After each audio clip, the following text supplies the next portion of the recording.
Meus irmãos e irmãs, boa noite a todos. A mim é um prazer enorme poder fazer parte dos preletores desta conferência. De fato, é uma bênção do Senhor poder participar dessas discussões em torno de um tema tão caro e tão importante, a tradição e a fé reformada. Bom, agradeço ao reverendo Carlos Júnior por nos hospedar para essa conferência, também a sua importante participação na preleção anterior, e também o presbítero Felipe Sabino, com uma exposição também sumamente importante para todos nós e para a nossa compreensão a respeito desse tema que é tão amplo, e nós temos aqui o desafio de discuti-lo esmiuçadamente em alguns subtemas. Bom, eu quero orar também para que nós peçamos que o Senhor nos acompanhe com sua bênção para entendermos um pouco mais esse assunto por graça dele. Vamos orar? Ó Deus, nós lhe agradecemos, Senhor, por esta noite, por esta ocasião em que nos curvamos diante de sua palavra e pedimos a instrução que vem dela para as nossas vidas, para então pensarmos a política adequadamente, à luz da sua santa palavra. Nos conduza nesse momento também, ó Deus, continuando a nossa reflexão, e que o seu nome seja honrado e glorificado ao final desta conferência. Lhe pedimos, ó Deus, e lhe somos gratos por tudo que aconteceu até agora, em nome de Cristo Jesus. Amém, Senhor.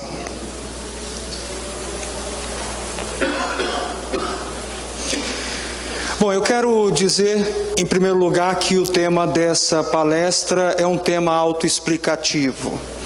A crise brasileira, no que diz respeito à condescendência em relação aos malfeitores, se dá em função justamente do distanciamento do Estado em relação à lei de Deus.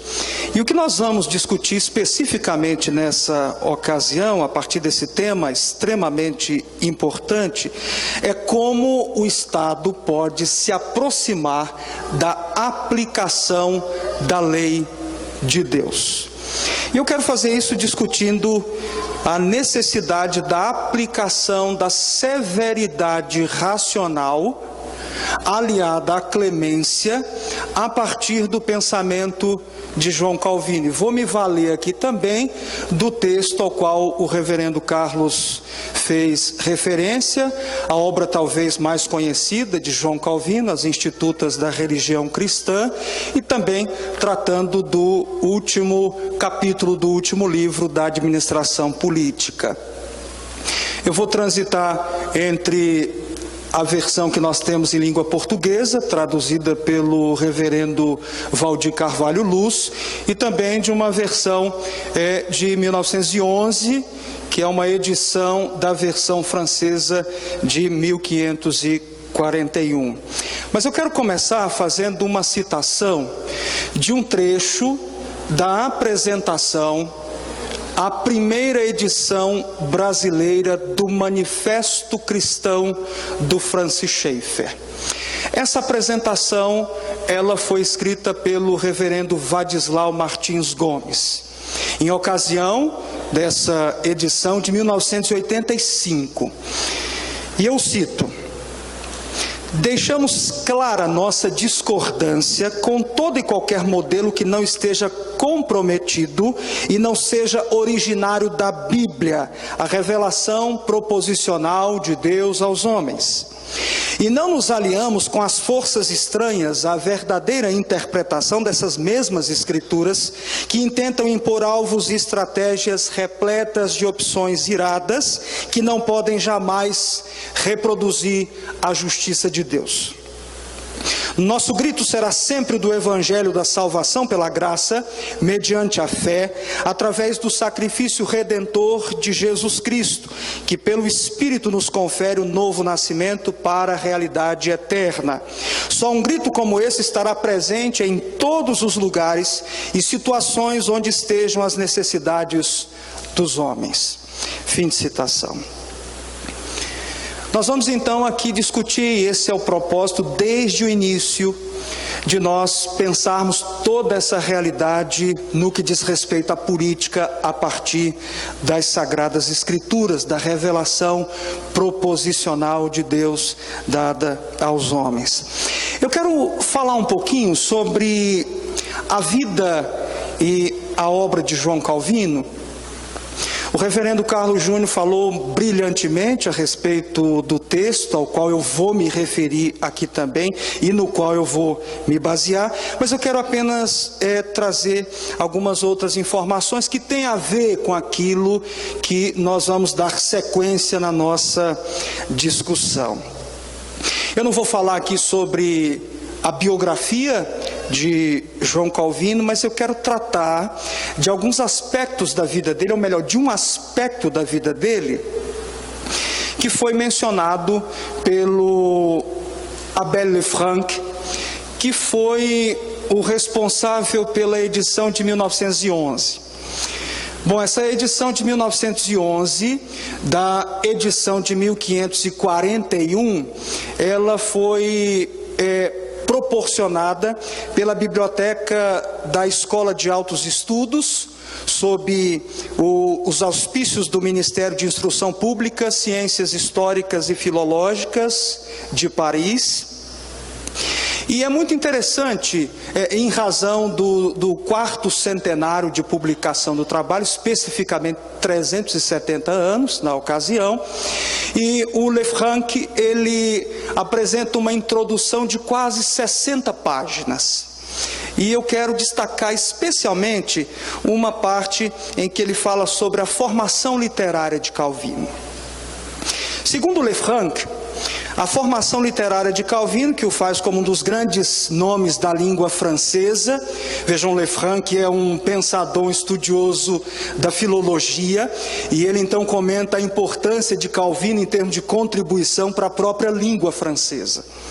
Bom, essa contribuição se deveu então à sua formação jurista. Ele era de uma família de procuradores e de homens de negócio. Um dos influenciadores de Calvino em termos de formação foi o antigo professor do Collège de la Marche, chamado Mathurin Cordier, um dos gramáticos mais distintos daquela época, e acabou também contribuindo para aquilo que fariam dois outros professores posteriores do Calvino, o Danet e o Messier de Volmar. Calvino foi um grande conhecedor da língua latina, graças ao seu professor, o Messier Cordier, e o seu interesse pelas belas letras se mostra na primeira obra que ele escreveu em 1532, que foi o comentário ao De Clementia, do Sêneca, que foi um estoico latino. Bom, escrita quando Calvino tinha apenas 23 anos de idade. Tem um outro autor, chamado Henri Lacoultre. Ele escreveu uma obra a respeito do Calvino posterior ao comentário que ele fez ao De Clementia. E aí ele apresenta num apêndice uma lista dos clássicos latinos e gregos, dos pais da igreja, dos humanistas que foram citados por Calvino nessa obra. Bom, o Calvino demonstra então uma evidente e sólida erudição nessa obra da juventude, citando correntemente o Homero, Platão, Aristóteles, Plutarco. E, bom, ele também conhecia a literatura latina, de acordo com o Lecoultre, de uma maneira muito completa, não somente os moralistas, os filósofos, os oradores, os poetas, historiadores, ainda os jurisconsultos, os gramáticos, os escritores mais especiais, sem omitir, evidentemente, os pensadores modernos. Bom, isso faz com que nós pensamos acerca da portentosa formação que Calvino tinha, e muito daquilo que ele vai discutir em termos de política vem então desse estoque de erudição, da sua formação clássica, humanista e do seu conhecimento, evidentemente, a respeito da antiguidade, a respeito das formas de governo, etc. Bom, Reverendo Carlos Júnior já falou bastante a respeito de alguns elementos que são importantes e merecem a nossa consideração no texto das institutas. Eu não vou me deter muito a eles, mas nessas 32 sessões, a primeira coisa que Calvino faz é estabelecer uma distinção entre o governo civil e o governo espiritual.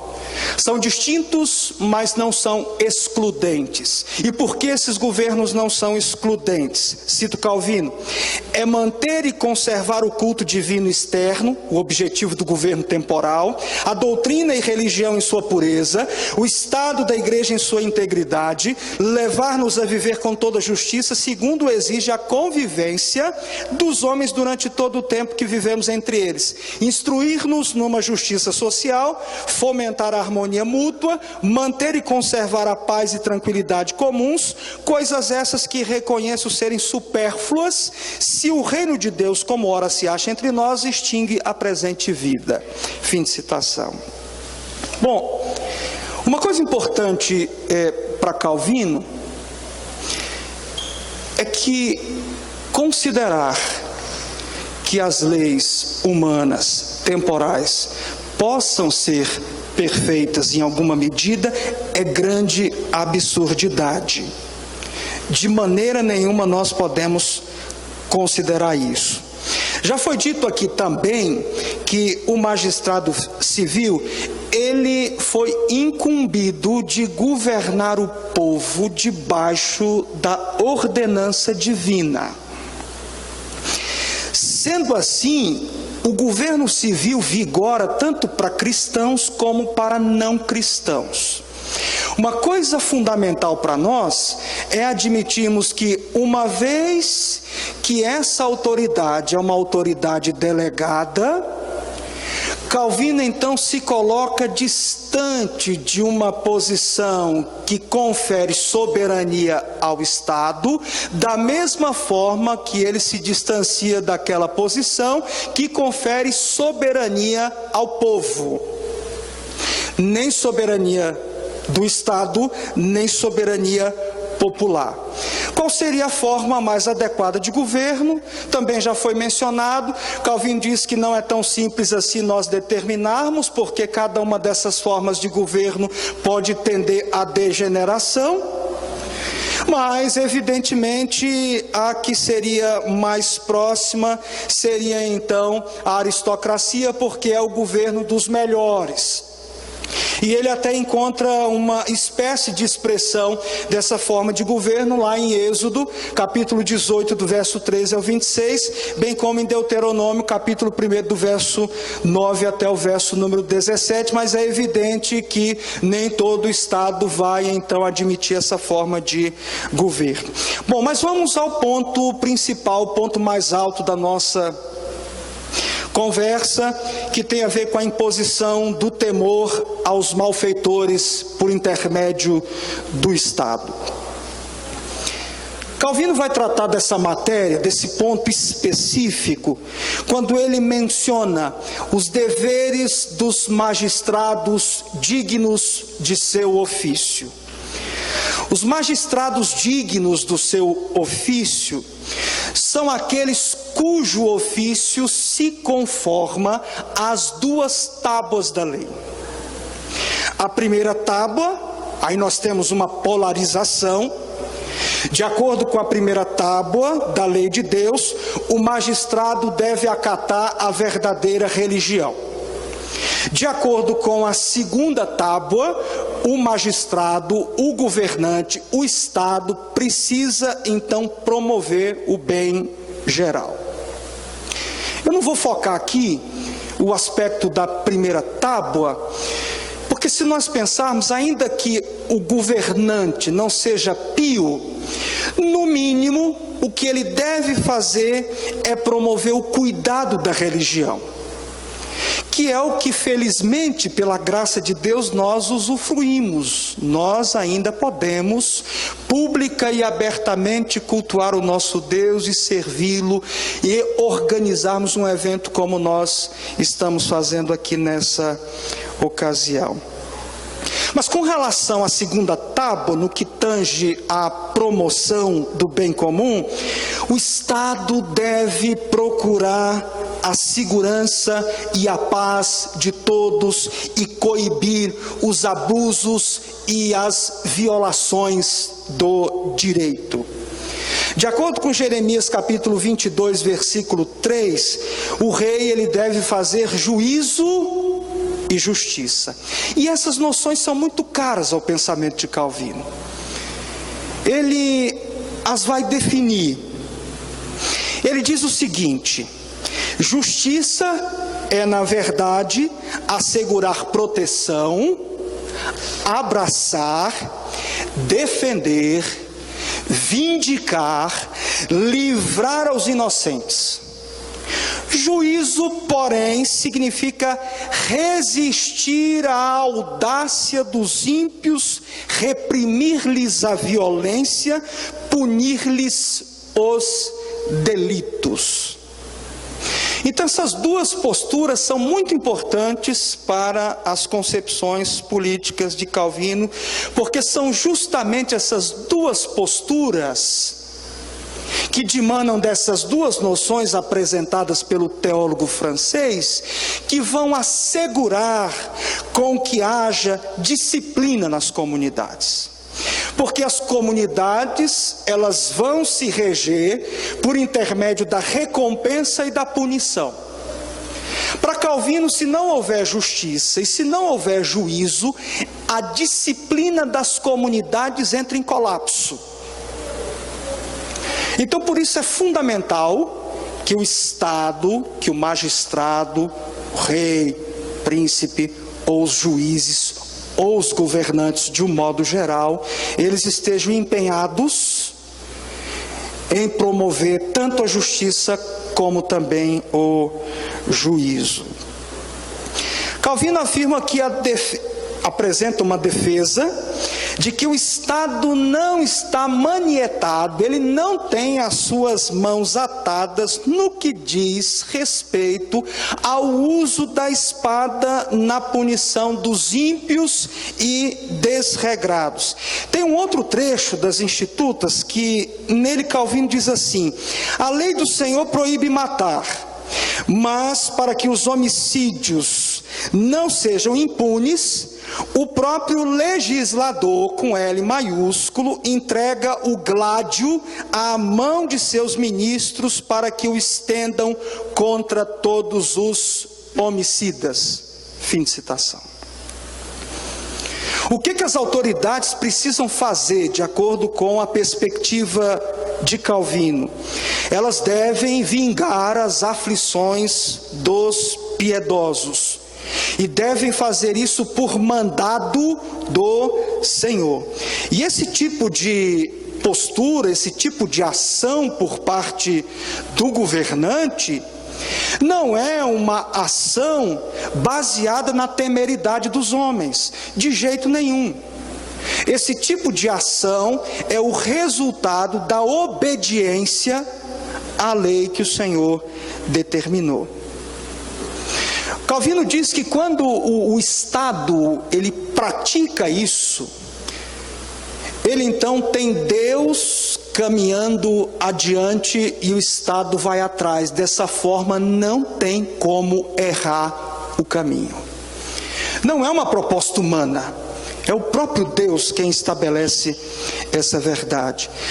E se as autoridades não aplicam penas, Calvino entende que isso é uma espécie de freio à justiça divina. Em que sentido? No sentido de desobedecer, aquilo que o próprio Deus estabeleceu. Então, quando as autoridades, elas não impõem temor aos malfeitores em virtude das penas que precisam ser executadas, isso é uma espécie de freio. O Estado se coloca, as autoridades, os governantes, os magistrados se colocam numa posição diametralmente oposta àquela que está estabelecida na lei do Senhor. Calvino, se valendo do texto que já foi mencionado aqui hoje, Romanos 13, verso 4, ele assevera que se os príncipes ou demais governadores querem agradar a Deus em piedade, justiça e integridade, eles devem se preocupar com o castigo dos maus. Vou citar 3 versos aqui no livro de Provérbios, só para a gente ter uma ideia onde Calvino busca essa inspiração. Provérbios 17:15 diz assim: o que justifica o perverso e o que condena o justo, abomináveis são para o Senhor, tanto um como o outro.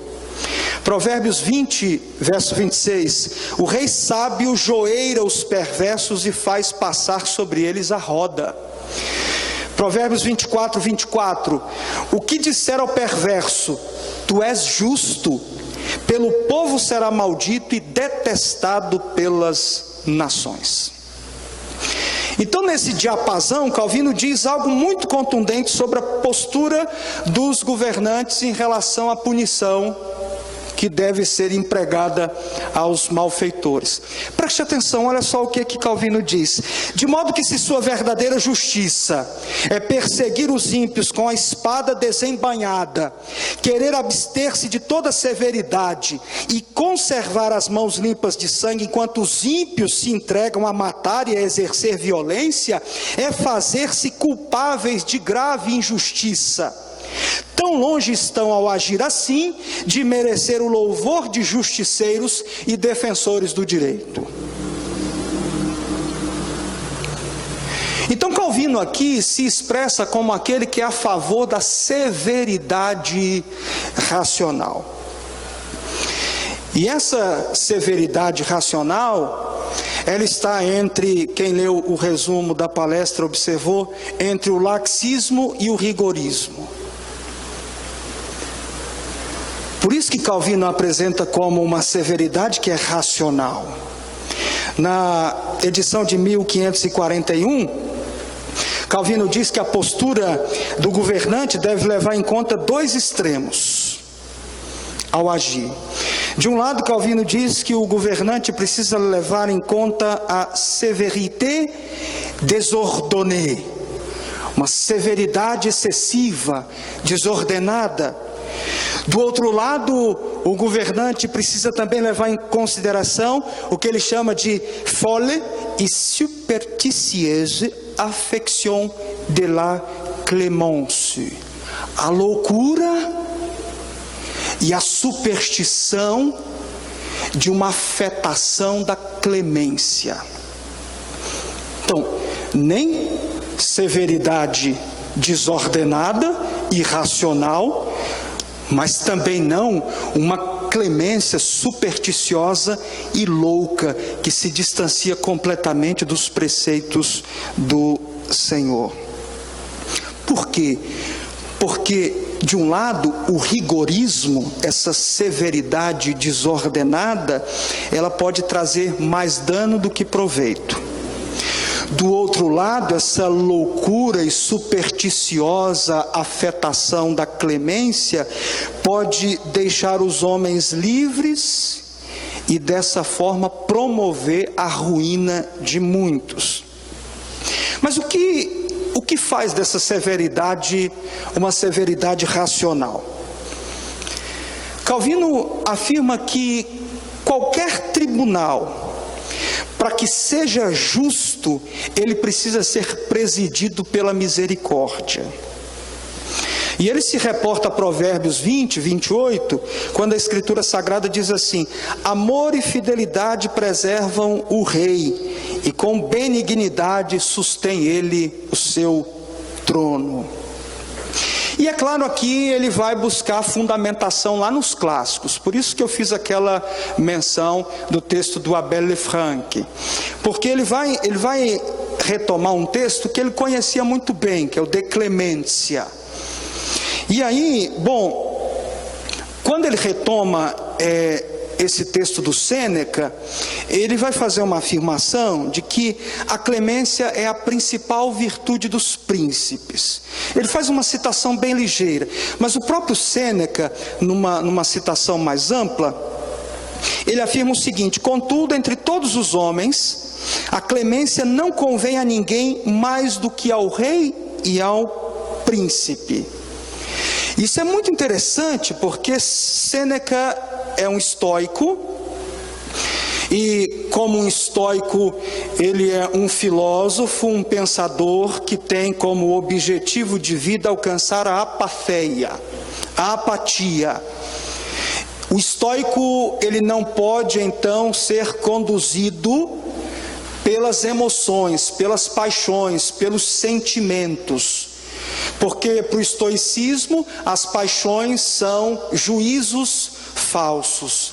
É por essa razão que num outro trecho lá do De Clemência, o Sêneca afirma que a compaixão, por exemplo, é vizinha da miséria. Porque o sábio, quando ele olha então os olhos alheios marejados de lágrimas, ele não pode se compadecer. Por quê? Porque isso é fraqueza de espírito. Mas como pode o Sêneca pensar assim, uma vez que a sua obra trata justamente da clemência? Por que ele vai condenar a compaixão? Porque a compaixão tem a ver com sentimentos e não com a razão. Tem um trecho da obra em que ele diz assim: compaixão não observa a causa do castigo, mas o infortúnio do criminoso. A clemência, ao contrário, se aproxima da razão. Então a severidade é racional em Calvino, acompanhando Sêneca, mas não adotando o mesmo fundamento, porque o fundamento de Calvino é a Escritura Sagrada, mas ele vai se valer um pouco desse tom da menção do Sêneca.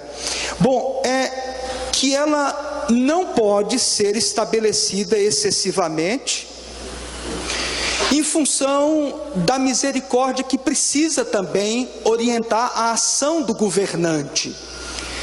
Mas é evidente que essa ação, a aplicação da pena aos malfeitores, jamais poderá de ser aplicada. Quando Calvino diz que essa aplicação da pena precisa ser conduzida pela misericórdia, Calvino está dizendo que essa aplicação da pena não tem uma fundamentação na razão humana. E aí ele vai além do Sêneca. Essa aplicação ela é racional porque ela tem a ver com aquilo que Deus revelou proposicionalmente em sua lei aos homens. Então é interessante porque ele encerra esse assunto mencionando uma citação da antiguidade, que ele não se preocupa em citar a fonte de onde ele tirou, quando ele diz assim: é ruim viver sob um príncipe sob quem nada se permita. Muito pior, entretanto, é viver sob quem tudo seja permitido. Meus irmãos e irmãs, a crise brasileira hoje é o resultado de não se harmonizar aos preceitos de Deus, o Estado, o governo e etc. As autoridades têm se distanciado ao máximo daquilo que o Senhor estabeleceu. E no lugar de a espada estar desembainhada para os malfeitores, ela está guardada em nome de direitos que se arvoram a condições de preceitos mais sofisticados e melhores que a lei que o Senhor estabeleceu. Espada, como diz o Franklin Ferreira, não é para fazer carinho em ninguém. Quando Paulo menciona isso num contexto romano, ele entendia muito bem qual era a função da espada. E eu concluo com algumas afirmações, tá? Eu vou terminar bem antes para a gente ter um tempo maior para discutirmos a partir de algumas perguntas aqui. Primeira, a paz e a segurança são fundamentais, de acordo com a lei de Deus. O Estado tem de promover a vingança das aflições dos piedosos. Segundo, a justiça se expressa por meio da proteção dos inocentes e o juízo pela resistência à audácia dos ímpios, reprimindo-lhes a violência e punindo-lhes os delitos. Terceiro, O Estado deve desembainhar a espada na direção dos malfeitores, não de maneira desordenada, mas deve ser severo, para o bem de todos. Quarto, os governantes, se querem agradar a Deus em piedade, justiça e integridade, têm de se preocupar com o castigo dos maus. Quinto, entre as virtudes régias está a aniquilação dos ímpios da terra, para que todos sejam exterminados da cidade de Deus, conforme nós encontramos no Salmo 101, verso número 8. Mas também no Salmo número 45, verso 7, o texto afirma, fazendo uma referência a Salomão, segundo alguns: amaste a justiça e odiaste a iniquidade. Sexto, Moisés e Davi, enquanto executaram a vingança que Deus lhes havia incumbido, ao agirem de forma cruel, santificaram suas mãos, as quais, se fossem complacentes, teriam manchado. Sétimo, toda proposta de governo que alivia a punição para o malfeitor mancha as mãos do Estado no lugar de mantê-las limpas. Encerro aqui. Oitavo, propostas brandas, por meio de leis que justificam o perverso e condenam o justo, são contrárias à lei do Senhor. A nossa crise é uma crise de distanciamento da lei do Senhor. E nós precisamos pensar como retornar, como nos aproximar, e como os governos devem se aproximar da lei do Senhor no que diz respeito à imposição do temor aos malfeitores. Que nós oremos então pelo nosso país, para que haja governantes, pela graça do nosso Deus, que procurem cumprir a sua vocação, o seu ofício, desembainhar a espada e vingar tudo aquilo que é feito contra os piedosos e os inocentes. Vamos orar? Senhor Deus, muito obrigado por esse dia, obrigado por essa noite, pelas atividades que até aqui, pela graça do Senhor, pudemos cumprir. Nos conduza, ó Deus, ainda mais, nos instruindo de acordo com sua palavra, e nos ajude a pensar a partir das Santas Escrituras, o modo como devemos, ó Deus, entender a realidade à nossa volta. Que seja assim com a política também, ó Pai. Instrua a sua igreja, continue, ó Deus, tendo misericórdia do seu povo, tratando cada um de nós e nos colocando acima de tudo como servos piedosos que se curvam perante o Senhor, o único soberano sobre todos nós e sobre todos. Em nome de Cristo, nós assim oramos agradecidos por esse momento tão precioso, que pudemos aqui trazer esses assuntos a partir de sua palavra, para então obtermos, segundo o Senhor, mais conhecimento acerca deles. É no nome de Cristo, nosso Redentor, Senhor da igreja, que nós oramos. Amém, Senhor.